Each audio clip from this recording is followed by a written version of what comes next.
Hi friends, this is Jocelyn Roof here with another LeadMN Minute. Our students have been in advocacy mode over the last few weeks. On February 22nd, students held 35 virtual meetings with state representatives and senators during Advocacy Day, despite a snowstorm unexpectedly keeping us apart.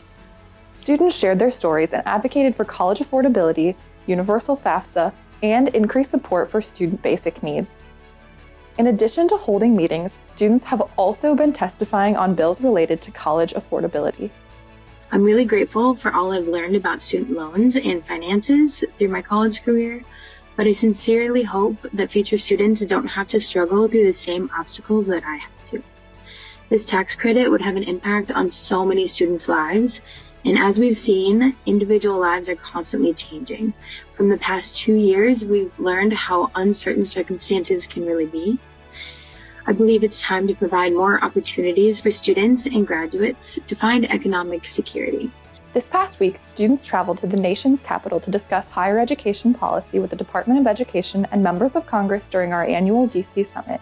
At the national level, we're advocating for programs that make college more affordable and accessible, like doubling the Pell Grant and expanding open educational resources, or OERs. We are also supporting Minnesota Senator Tina Smith in her efforts to make the emergency grant program permanent, supporting students facing unexpected costs now and in the future. Students made sure that the Department of Education and the Biden administration understand the severity of the student mental health crisis and are taking it seriously. Alex Trebesh is one student who shared her story about the mental health support that would have helped her after the loss of her grandfather. When you're grieving, the last thing you want to do is get out of bed.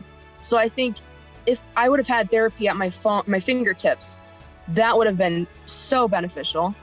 Grief is very isolating. Mental health issues can be very isolating. So not even just grief, but just a support group on campus or something along those lines would have been helpful, because I would have felt not so alone and know that, hey, I have other students going through this, and if they're able to get through school, that means I can too. We are especially grateful to all the students who shared with policymakers.